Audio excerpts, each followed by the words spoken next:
El agua helada lamía los pies descalzos de Adela, mientras se aferraba a las piedras húmedas del pozo, sus manos sangrando contra la superficie áspera. Arriba, el círculo de luz invernal se estrechaba a medida que Dorotea deslizaba la pesada tapa de hierro, sonriendo con la tranquilidad de quien ejecuta una tarea doméstica más. En el despacho ducal, la pluma trazaba firme sobre el registro familiar. La duquesa, en estado de alteración mental, ha sido trasladada a reposo por tiempo indefinido. Kilómetros al norte, el duque Emilio desdoblaba una nota anónima con caligrafía temblorosa. Regrese ahora, o no encontrará a su esposa. Sus ojos se alzaron hacia el horizonte, mientras ordenaba preparar el carruaje, sin saber que al llegar tendría que descender a la oscuridad para recuperar lo que el silencio de su casa había permitido enterrar. El carruaje del duque Emilio de Montalbán atravesaba el camino nevado con urgencia inusual. 3 días de viaje sin descanso desde Madrid, impulsado por aquella nota anónima que había interrumpido sus gestiones en la corte. Regrese ahora, o no encontrará a su esposa. La caligrafía, temblorosa pero decidida, parecía haber sido escrita con prisa, quizás con miedo. Mientras el paisaje castellano se deslizaba tras la ventanilla, Emilio repasaba mentalmente los últimos meses. Su matrimonio con Adela, apenas un año atrás, había sido bien recibido por la sociedad. Ella, de buena familia aunque no excesivamente adinerada, poseía la educación y el porte adecuados para una duquesa. Las obligaciones políticas lo habían mantenido ausente con frecuencia, pero confiaba en que su madrastra Dorotea, quien había administrado la casa ducal desde la muerte de su padre, guiaría adecuadamente a la joven esposa. Las últimas cartas de Dorotea mencionaban cierta inestabilidad en el comportamiento de Adela, pequeños incidentes, olvidos, confusiones que la hacían inadecuada para ciertas responsabilidades. Emilio había aceptado estas evaluaciones sin cuestionarlas demasiado. Después de todo, Dorotea siempre había sido eficiente. El carruaje cruzó finalmente la verja de hierro de la propiedad. La mansión se alzaba imponente bajo el cielo gris de febrero, sus ventanas como ojos vigilantes sobre el patio principal. Algo en la perfección de los jardines, incluso en invierno, le resultó inquietante. Excelencia, hemos llegado, anunció el cochero, abriendo la portezuela. El mayordomo Sebastián apareció en la entrada, su rostro una máscara de sorpresa mal disimulada. Señor duque, no esperábamos su regreso hasta dentro de 2 semanas. Evidentemente, respondió Emilio, entregándole su abrigo de viaje. ¿Dónde está la duquesa? La señora duquesa. Sebastián vaciló, sus ojos evitando los del duque. Se encuentra indispuesta. La señora Dorotea podrá informarle mejor. Emilio atravesó el vestíbulo con paso firme. La casa estaba demasiado ordenada, demasiado silenciosa. Ningún libro fuera de lugar, ningún chal olvidado sobre un sillón. Adela solía dejar pequeñas huellas de su presencia, un dibujo a medio terminar, una taza de té junto a la ventana. Ahora todo parecía haber sido borrado. Emilio, la voz de Dorotea resonó desde lo alto de la escalera principal. ¡Qué sorpresa tan inesperada! La mujer de 50 años descendió con la gracia aprendida en décadas de vida aristocrática. Su vestido negro, siempre negro desde la muerte de su esposo, contrastaba con su piel pálida. ¿Dónde está mi esposa?, preguntó él sin rodeos. Oh, querido. Adela ha estado difícil. Tuvimos que tomar medidas para su propio bienestar. Está descansando.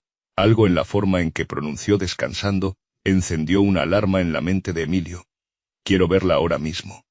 Por supuesto, pero quizás deberías refrescarte primero. El viaje ha sido largo y... Un sonido metálico, débil pero distintivo, interrumpió la conversación. Provenía del patio trasero. ¿Qué es eso?, preguntó Emilio. El viento mueve las herramientas del jardín, respondió Dorotea con rapidez. Nada important. El sonido se repitió, más definido esta vez, un golpeteo rítmico, como si alguien intentara comunicarse. Sin esperar respuesta, Emilio se dirigió hacia el patio posterior. Dorotea lo siguió, su compostura empezando a resquebrajarse. El patio estaba desierto. La nieve cubría los senderos entre los setos desnudos. En el centro, el antiguo pozo de piedra que durante generaciones había abastecido a la casa antes de la instalación de cañerías modernas. Sobre él, una pesada tapa de hierro que nunca antes había visto. El sonido volvió a escucharse, ahora claramente. Venía del interior del pozo. Ese pozo estaba abierto la última vez que estuve aquí, afirmó Emilio, acercándose a la estructura de piedra. Lo sellamos por seguridad, explicó Dorotea, siguiéndolo con pasos precipitados. Había ratas, y temíamos contaminación del agua. El golpeteo metálico se repitió, más débil esta vez. Emilio posó su mano sobre la fría superficie de hierro, y sintió una vibración casi imperceptible. ¿Quién ha puesto este sello? Su voz se había vuelto peligrosamente calma. Yo di la orden. Como siempre has confiado en mi criterio para la administración de... Sin escuchar más, Emilio llamó a los criados con un grito que resonó por todo el patio. 2 hombres acudieron corriendo. Quiten esta tapa, ahora. Los sirvientes intercambiaron miradas incómodas, pero la expresión del duque no admitía réplica. Usando palancas de hierro, comenzaron a levantar la pesada cubierta. Emilio, esto es innecesario, insistió Dorotea. Te aseguro que... El chirrido del metal al desplazarse ahogó sus palabras. Cuando la tapa quedó apartada, todos se asomaron al oscuro círculo. El olor a humedad y encierro ascendió como un fantasma. Traigan lámparas, ordenó Emilio. Cuando la luz iluminó el interior, el corazón del duque se detuvo un instante.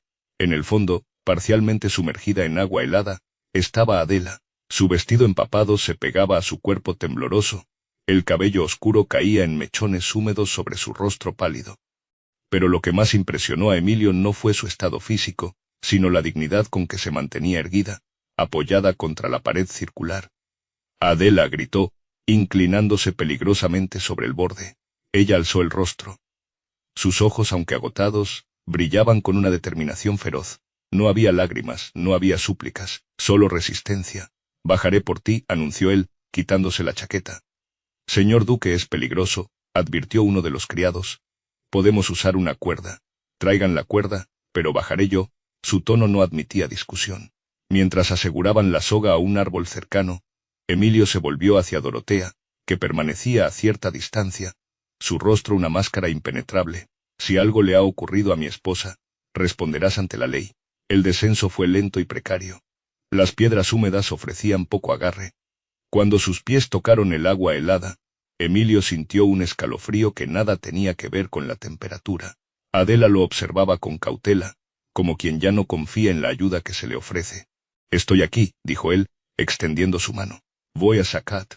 Por un momento, ella no se movió. Luego, con deliberada lentitud, dio un paso hacia él. No necesito que me rescates. Su voz era ronca por el frío. Solo necesito que me creas. Algo en aquellas palabras golpeó a Emilio con más fuerza que cualquier acusación directa. No era un rescate heroico lo que ella pedía, sino reconocimiento. Te creo, respondió con sencillez. La ayudó a sujetarse a la cuerda.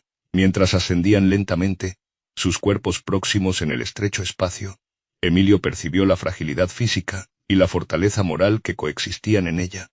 Cuando emergieron a la luz gris del día, los sirvientes se apresuraron con mantas. Adela, tiritando pero digna, se envolvió en el paño áspero y miró directamente a Dorotea. No estoy loca, pronunció con claridad, y ya no tengo miedo. La madrastra del duque mantuvo su compostura, pero un tic nervioso agitaba la comisura de sus labios. Esta mujer está claramente delirante, declaró con frialdad. Ha estado mostrando signos de inestabilidad durante meses. Seguramente cayó al pozo por accidente y ahora inventa historias para... Silencio, cortó Emilio. No dirás una palabra más hasta que yo lo ordene. Tomó a Adela por los hombros y la miró a los ojos, buscando en ellos la verdad que su casa le había ocultado. ¿Quién te hizo esto? Ella sostuvo su mirada sin vacilar. Pregunta quién dio la orden. Pregunta quién obedeció. Pregunta quién cayó. En ese momento, bajo el cielo invernal, algo cambió entre ellos. No era amor, aún no. Era algo igualmente poderoso, una alianza nacida de la verdad reconocida. La habitación de Adela, antes un espacio sombrío con cortinas perpetuamente cerradas, ahora permanecía inundada de luz. Emilio había ordenado encender todas las lámparas, incluso durante el día, como si quisiera desterrar cualquier sombra donde pudieran ocultarse más secretos. Sentado junto a la cama donde Adela descansaba, observaba cómo el médico examinaba los cortes en sus manos y pies, heridas de quien ha luchado contra paredes de piedra. El hombre, un facultativo de confianza traído expresamente desde Madrid, trabajaba en silencio, pero su rostro revelaba preocupación profesional. La hipotermia ha sido considerable, explicó finalmente. Necesitará reposo absoluto durante al menos una semana. Las heridas no son graves, pero debemos prevenir infecciones. Cuando el médico se retiró, Emilio permaneció junto a ella. Adela lo miraba con una mezcla de alivio y recelo. El silencio entre ambos estaba cargado de preguntas no formuladas. ¿Cuánto tiempo estuviste allí?, preguntó él finalmente. 2 días, quizás 3, respondió ella. Es difícil saberlo en la oscuridad. Emilio apretó los puños sobre sus rodillas. ¿Por qué no me escribiste? Si algo andaba mal. Lo hice, interrumpió Adela con voz serena. Escribí 6 cartas. Dorotea controla toda la correspondencia que sale de esta casa. La revelación cayó como una piedra en aguas quietas. Por supuesto. Las cartas que recibía de su esposa, siempre correctas, siempre breves, siempre sin urgencia ni emoción verdadera. ¿Cuántas habían sido realmente escritas por ella? Durante los días siguientes, mientras Adela recuperaba fuerzas, Emilio inició una investigación silenciosa.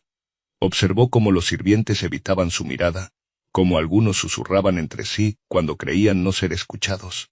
La casa funcionaba como un mecanismo de relojería donde cada engranaje conocía su función, pero nadie cuestionaba el diseño. Por las noches, sentado junto a la cama de Adela, escuchaba fragmentos de su historia. No era un relato lineal, sino piezas de un rompecabezas que ella iba entregando según reunía fuerzas. Al principio fueron pequeñas cosas, explicó una noche, mientras Emilio cambiaba los vendajes de sus manos. Objetos que desaparecían de mi habitación, mensajes que nunca llegaban a su destino, invitaciones que se extraviaban misteriosamente. ¿Por qué Dorotea haría algo así? Porque no puede tolerar otra mujer con autoridad en esta casa, respondió Adela con sencillez. Ha sido la única señora durante 15 años. Tu padre le dio ese poder, y luego tú lo confirmaste con tu ausencia. La verdad de aquellas palabras golpeó a Emilio. Siempre había considerado su delegación de responsabilidades como un acto de confianza, no como un abandono. Después vinieron los rumores, continuó Adela. Sirvientes que decían haberme visto hablar sola. Supuestos ataques de histeria que yo no recordaba haber tenido. Mi diario personal alterado para incluir pensamientos perturbadores que nunca escribí. ¿Tu diario? Adela asintió débilmente. Dorotea lo encontró por casualidad y lo mostró al médico de la familia, el mismo que luego recomendó limitar mis responsabilidades por mi frágil estado mental. Esa noche, mientras Adela dormía, Emilio buscó el diario en el despacho de Dorotea. Lo encontró en un cajón cerrado con llave, como una evidencia demasiado valiosa para destruir. Al hojearlo, reconoció la letra de su esposa en la mayoría de las páginas, pero notó sutiles diferencias en ciertos pasajes. Tinta ligeramente distinta, presión diferente sobre el papel. Alguien había añadido confesiones perturbadoras entre las reflexiones cotidianas de Adela. A la mañana siguiente, durante el desayuno, Emilio observó a Dorotea con nuevos ojos. La mujer mantenía su compostura habitual, como si el incidente del pozo hubiera sido una desafortunada anécdota ya superada.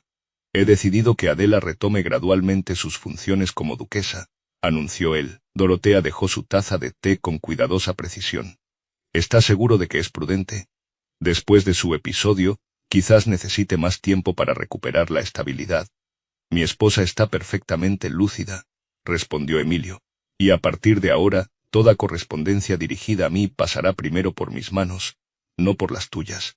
Un destello de alarma cruzó los ojos de Dorotea, tan breve que cualquiera menos atento lo habría pasado por alto. Como desees, concedió ella. Solo me preocupa tu bienestar, y el de esta casa que he cuidado durante tanto tiempo. Precisamente, respondió Emilio, levantándose. Has cuidado esta casa durante demasiado tiempo. Y es hora de que recuerdes que cuidar no significa poseer. Al salir del comedor, Emilio sintió el peso de una verdad incómoda.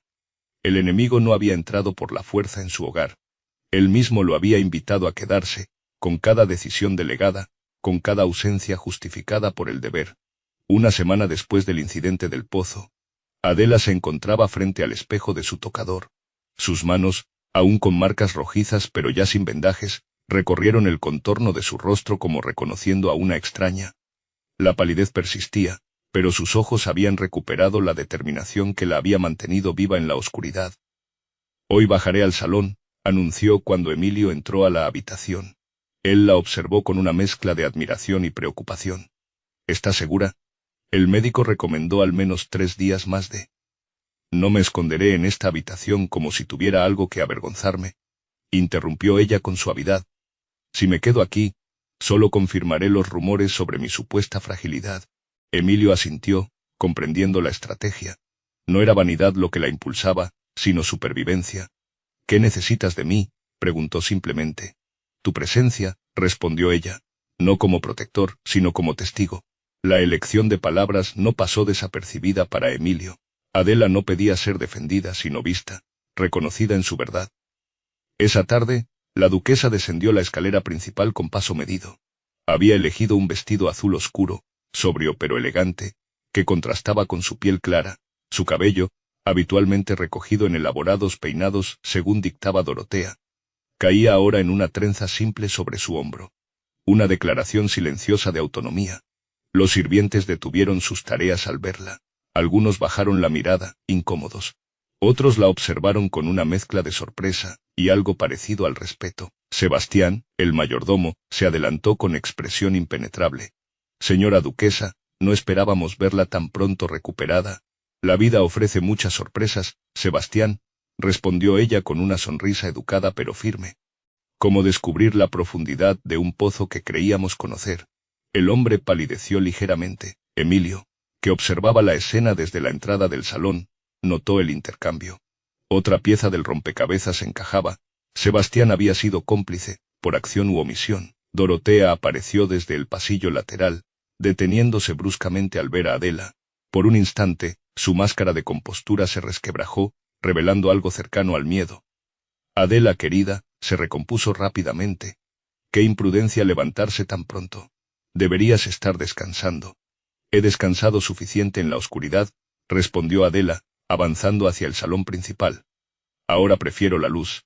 Durante las horas siguientes, Adela ocupó su lugar en el sofá junto a la ventana, donde solía dibujar antes de que sus cuadernos comenzaran a extraviarse. Con gestos deliberados, pidió a una doncella que trajera un nuevo bloc de dibujo y carboncillos. Comenzó a trazar el perfil del jardín invernal, incluyendo el pozo ahora permanentemente abierto. Los sirvientes entraban y salían, lanzando miradas furtivas. La tensión en la casa era palpable, como si el aire mismo estuviera cargado de secretos a punto de revelarse. Esa noche, durante la cena, Adela ocupó por primera vez el extremo opuesto de la mesa, la posición que correspondía a la señora de la casa. Dorotea, que había usurpado ese lugar durante años, se vio obligada a sentarse a un lado, en una silenciosa redistribución de poder. He notado que la alacena principal está cerrada con llave, comentó Adela casualmente mientras servían el primer plato. Me gustaría tener acceso a ella mañana. Dorotea dejó su cuchara con un tintineo nervioso. No es necesario que te ocupes de esas trivialidades. La administración doméstica requiere experiencia y... Mi esposa tendrá acceso a todas las dependencias de esta casa, intervino Emilio con tono definitivo. Sebastián, asegúrate de que mañana a primera hora se le entregue un juego completo de llaves. El mayordomo asintió rígidamente. Como ordene, señor duque.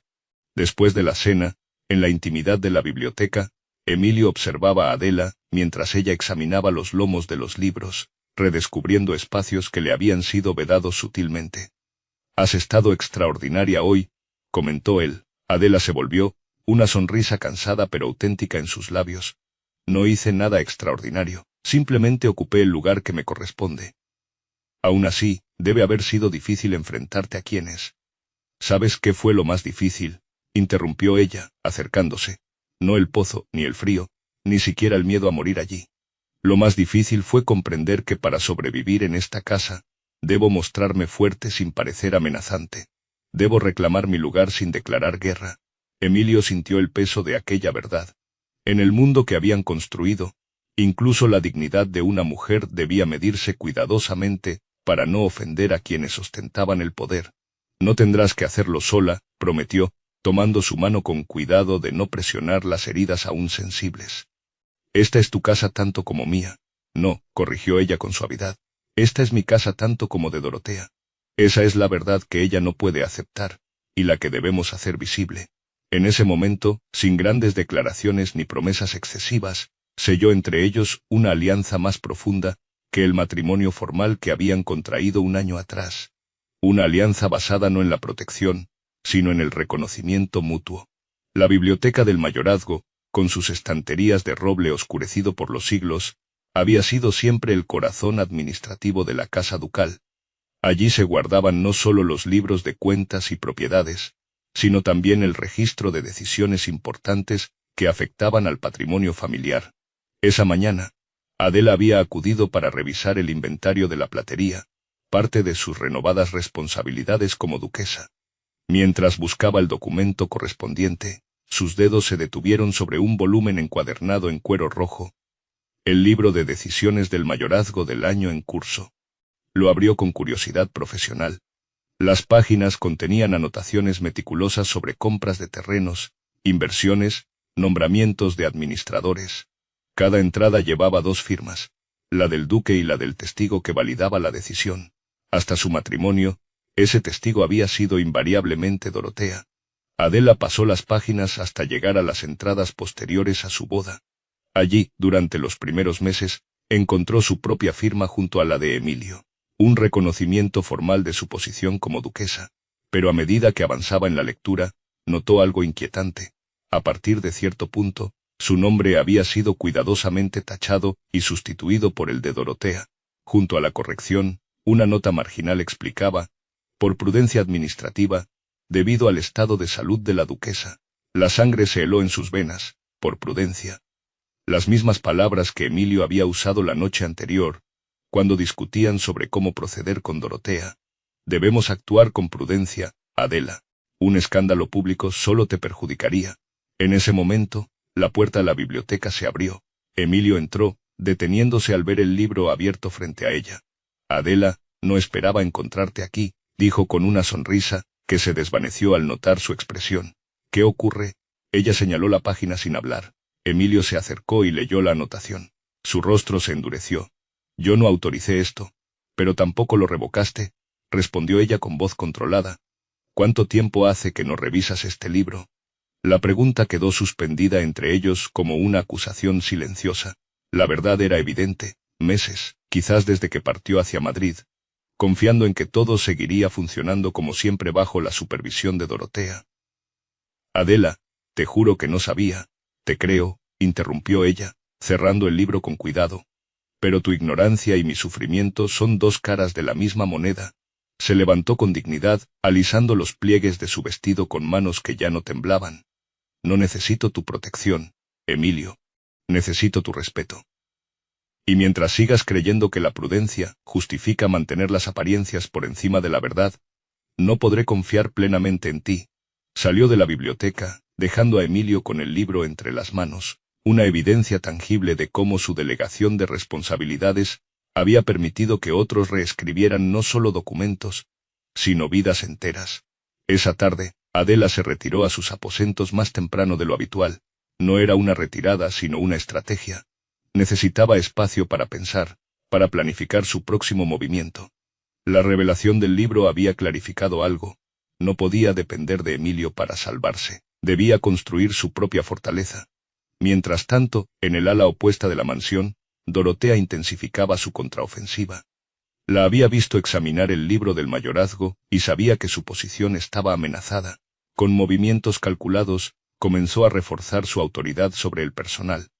La duquesa aún no está recuperada del todo, explicó a las doncellas con fingida preocupación. Debemos protegerla de esfuerzos excesivos. Cualquier petición inusual que os haga, consultadla primero conmigo.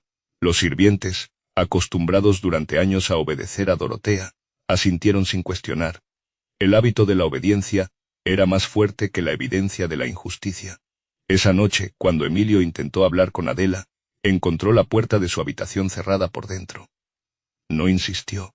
Comprendía que había una distancia entre ellos que ninguna explicación podría salvar de inmediato. Una distancia construida no con palabras, sino con silencios, no con acciones, sino con omisiones. De pie en el pasillo desierto, Emilio comprendió que había 2 batallas desarrollándose simultáneamente en su casa. Una visible, por el control doméstico, y otra invisible, por la confianza perdida. Y que quizás la segunda era más difícil de ganar que la primera. Durante los 3 días siguientes, Adela y Emilio desarrollaron estrategias separadas pero complementarias, como dos jugadores de ajedrez que, sin consultarse, avanzan hacia el mismo objetivo desde ángulos distintos. Adela comenzó reorganizando su rutina diaria. Se levantaba al amanecer, antes que el resto de la casa, para recorrer las habitaciones en soledad. Memorizaba la ubicación exacta de cada objeto, cada documento, creando un mapa mental de su hogar que nadie pudiera alterar, sin que ella lo notara. No era paranoia, sino metodología defensiva. Con las doncellas más jóvenes estableció una relación directa, asignándoles tareas específicas que reportaban exclusivamente a ella. No buscaba lealtad ciega, sino romper la cadena de mando único que Dorotea había establecido. María, quisiera que te encargaras personalmente de mi correspondencia, indicó a una joven criada de mirada inteligente. Cada carta que escriba debe ir directamente al mensajero, sin intermediarios. La muchacha, que había presenciado el rescate del pozo, asintió con una determinación que iba más allá del simple acatamiento. Mientras tanto, Emilio emprendía su propia investigación. Convocó al administrador de las propiedades rurales, un hombre que llevaba décadas al servicio de la familia, pero que rara vez visitaba la casa principal. Necesito revisar todas las decisiones tomadas en mi ausencia, explicó sin revelar sus sospechas, especialmente aquellas que involucran reasignación de fondos o personal. El administrador, ajeno a las tensiones domésticas, proporcionó información valiosa. Durante los últimos meses, Dorotea había solicitado traslados frecuentes de sirvientes entre las distintas propiedades. Aquellos demasiado cercanos a Adela eran enviados a fincas distantes por necesidades operativas. También hubo cambios en la asignación mensual de la duquesa, añadió el administrador. Se redujo considerablemente, siguiendo instrucciones escritas que llevaban su firma. ¿Podría ver esas instrucciones?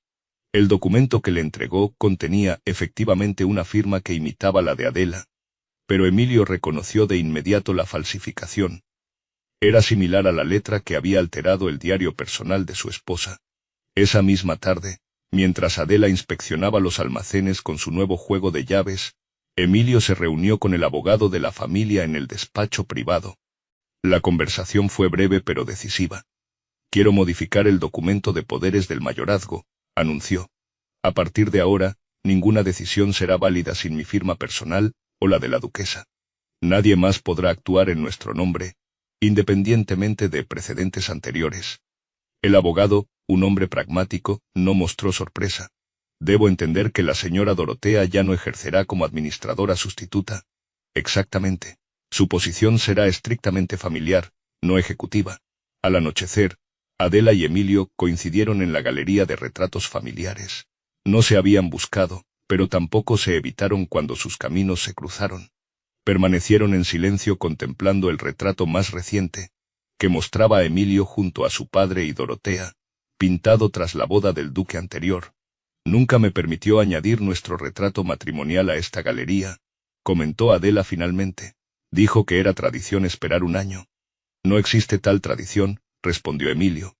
He encargado que nuestro retrato sea pintado cuanto antes. Un silencio cómodo se instaló entre ellos.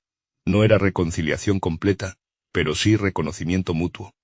He estado investigando a Dorotea, confesó él. Descubrí que ha estado falsificando tu firma para reducir tu asignación y reasignar personal leal a ti. Adela asintió sin sorpresa. Y yo he descubierto que tiene un registro separado de gastos domésticos, donde justifica compras que nunca llegaron a esta casa. ¿Crees que ha estado malversando fondos? No por codicia, respondió ella, por control. El dinero es solo otra forma de poder. Se volvieron para mirarse directamente. La distancia emocional seguía ahí, pero ahora estaba atravesada por un puente de propósito común. Mañana confrontaré a Dorotea con las evidencias, anunció Emilio. Será discreta pero definitivamente apartada de cualquier posición de autoridad. Adela negó suavemente con la cabeza. No funcionará. Si la confrontas en privado, encontrará forma de manipular la situación. Su poder no viene de documentos oficiales, sino de la obediencia silenciosa que ha cultivado durante años. ¿Qué sugieres entonces? Los ojos de Adela brillaron con determinación tranquila. La verdad debe ser visible para todos. No busco venganza ni humillación, pero sí justicia. Y la justicia requiere testigos. Emilio comprendió entonces que su propia estrategia, basada en la discreción y el control de daños, seguía siendo una forma de proteger las apariencias, mientras que Adela, quien había sufrido en la oscuridad, entendía el valor sanador de la luz. Mañana, en el despacho del mayorazgo, propuso ella, con las puertas abiertas y la casa como testigo. Él asintió, reconociendo la sabiduría de su enfoque. No sería un escándalo, sino una corrección pública de un error prolongado. No una confrontación destructiva, sino una reconstrucción necesaria. Esa noche, aunque durmieron en habitaciones separadas, ambos descansaron con la tranquilidad de quienes han encontrado, si no el mismo camino, al menos la misma dirección. La mañana amaneció despejada, con un sol invernal que iluminaba la mansión sin llegar a calentarla. A las 10 en punto, Emilio ordenó que las puertas del despacho del mayorazgo permanecieran abiertas de par en par, rompiendo la tradición de privacidad que siempre había rodeado los asuntos familiares. Sebastián, desconcertado pero obediente, dispuso que los sirvientes continuaran con sus labores habituales en los pasillos adyacentes, asegurando así testigos indirectos, pero constantes de lo que ocurriría. Adela llegó primero, vistiendo un sobrio traje color borgoña que realzaba su recuperada dignidad. Se sentó no en las sillas laterales destinadas a los visitantes, sino en uno de los sillones principales junto al escritorio, estableciendo visualmente su posición de autoridad compartida. Emilio entró minutos después, llevando bajo el brazo el libro de decisiones del mayorazgo y varios documentos adicionales. Su expresión era grave pero serena, la de un hombre que ha tomado una decisión irrevocable. He solicitado a Dorotea que se reúna con nosotros a las 10:30, informó, colocando los documentos sobre la mesa. ¿Estás preparada? Adela asintió. No busco confrontación sino claridad. A la hora señalada, Dorotea apareció en el umbral. Vestía con su habitual elegancia severa, pero algo en su postura revelaba tensión contenida. Sus ojos recorrieron rápidamente la escena, las puertas abiertas, la posición de Adela, los documentos expuestos. ¿Solicitaste mi presencia, Emilio?, preguntó con estudiada normalidad. Sí, por favor, toma asiento, respondió él, señalando la silla frente al escritorio, claramente posicionada como la del invitado, no como la de la autoridad. Dorotea dudó un instante antes de obedecer. El sutil cambio en la jerarquía espacial no había pasado desapercibido. Hemos revisado los registros administrativos de los últimos meses, comenzó Emilio sin preámbulos. Encontramos irregularidades que requieren explicación. Abrió el libro del mayorazgo por la página donde el nombre de Adela había sido tachado. ¿Podrías explicar esta modificación? Dorotea observó el documento con expresión impasible. Fue una medida temporal, considerando el estado de salud de Adela. Tú mismo expresaste preocupación por su bienestar. Nunca autoricé la remoción de su nombre, respondió Emilio con firmeza, y ciertamente nunca dudé de su capacidad mental. Quizás malinterpreté tus instrucciones, concedió Dorotea, su voz perfectamente modulada. En mi deseo de proteger los intereses familiares. No se trataba de protección, interrumpió Adela, hablando por primera vez. Su tono era sereno, desprovisto de acusación pero inquebrantable. Se trataba de control. Un silencio pesado siguió a sus palabras. En el pasillo, los pasos de los sirvientes se habían detenido. Todos escuchaban, aunque fingieran no hacerlo. Durante generaciones, continuó Adela, esta casa ha funcionado bajo la creencia de que el silencio protege, y la obediencia ciega es lealtad. Yo misma fui arrojada a un pozo no por un acto de violencia explícita, sino por la acumulación de pequeñas obediencias incuestionadas. Su mirada se dirigió no solo a Dorotea, sino también a Emilio. Nadie preguntó por qué el pozo debía sellarse. Nadie cuestionó por qué yo debía descansar en mi habitación durante días. Nadie se atrevió a contradecir la versión oficial de mi supuesta fragilidad. Dorotea se irguió, su compostura comenzando a resquebrajarse. Siempre actué por el bien de esta casa. Si tomé decisiones difíciles fue porque alguien debía hacerlo. Tu ausencia, miró directamente a Emilio, creó un vacío que tuve que llenar. Ese es precisamente el problema, respondió él. Confundí delegar con abandonar. Permití que la casa funcionara sin mi presencia real, no solo física sino moral. Se levantó y extrajo de un cajón un nuevo documento. Este es un nuevo estatuto para el gobierno de la casa ducal. Establece que la autoridad doméstica será compartida equitativamente entre la duquesa y yo. Ninguna decisión importante podrá tomarse sin el conocimiento y consentimiento de ambos. Extendió el documento hacia Dorotea. También define tu posición, Dorotea. Seguirás siendo parte de esta familia, con el respeto y la consideración que mereces como viuda de mi padre. Pero ya no ejercerás autoridad administrativa ni sobre el personal, ni sobre los recursos. La mujer no tomó el papel. Sus manos, habitualmente firmes, temblaban ligeramente. Me estás retirando de mis funciones, después de 15 años de servicio impecable. No es un castigo, intervino Adela con suavidad. Es una corrección necesaria. No buscamos venganza sino verdad. La verdad, repitió Dorotea con amargura. ¿Qué verdad? Que intenté proteger el legado de esta familia de una recién llegada sin experiencia. Que vi cómo todo lo que había construido podía desmoronarse. La verdad es que el miedo al cambio nunca justifica el abuso de poder, respondió Adela, y que el silencio de los que obedecen sin cuestionar es tan responsable como la voz que ordena. Emilio se acercó a la ventana que daba al patio, donde el pozo permanecía abierto como un recordatorio permanente. Esta tarde, en presencia de toda la casa, se iniciará la transformación del pozo en fuente, anunció. Lo que fue instrumento de ocultación, será convertido en símbolo de transparencia. Se volvió hacia Dorotea con expresión seria pero no vengativa. No pedimos que abandones tu hogar, solo que reconozcas el nuevo orden y encuentres tu lugar en él. La mujer se levantó con dignidad recuperada. Por un momento, pareció a punto de protestar, pero algo en la determinación serena de la pareja la detuvo. Quizás comprendió que se enfrentaba no a un castigo emocional, sino a una reestructuración moral inevitable. Necesitaré tiempo para considerar mi posición, dijo finalmente. Todo el que necesites, respondió Emilio. Pero el cambio comienza hoy. Cuando Dorotea salió del despacho, los sirvientes reunidos en el pasillo se apartaron en silencio. No hubo murmullos ni gestos dramáticos. Solo el reconocimiento tácito de que algo fundamental había cambiado en la estructura invisible que sostenía la casa. Adela y Emilio permanecieron en el despacho, las puertas aún abiertas, visibles para quien quisiera verlos. No se abrazaron ni intercambiaron palabras emotivas. Su victoria no era una celebración, sino un comienzo. Sebastián, llamó Emilio al mayordomo que aguardaba discretamente. Por favor, reúne a todo el personal en el patio principal dentro de una hora. Hay anuncios importantes que hacer. El hombre asintió y se retiró, llevando consigo la noticia de que la casa ducal, después de años de funcionamiento en las sombras, estaba a punto de exponerse a la luz. La primavera llegó temprano ese año. Marzo apenas comenzaba, pero ya los primeros brotes verdes asomaban en el jardín, como si la tierra misma respondiera al cambio de aire en la casa ducal. El antiguo pozo, ahora transformado en fuente, ocupaba el centro del patio. No era una construcción ostentosa. Los mismos bloques de piedra que antes lo rodeaban permanecían en su lugar, pero el brocal había sido rediseñado para permitir que el agua fluyera suavemente sobre los bordes, creando un murmullo constante que llegaba hasta las habitaciones más cercanas.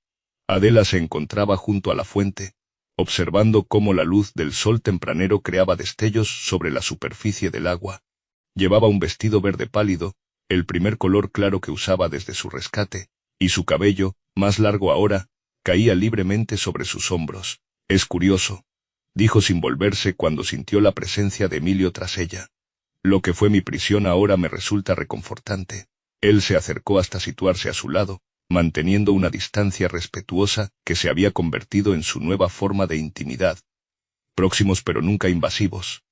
¿Por la transformación física?, preguntó. Por lo que representa, respondió ella. Antes era un agujero donde ocultar lo incómodo. Ahora es un espacio que no puede esconder nada. El agua siempre revela el fondo. Durante los 2 meses transcurridos desde la confrontación en el despacho, la casa había experimentado una metamorfosis silenciosa, pero profunda. No hubo despidos masivos ni escándalos públicos. En lugar de ello, una redistribución gradual de responsabilidades había alterado el equilibrio de poder.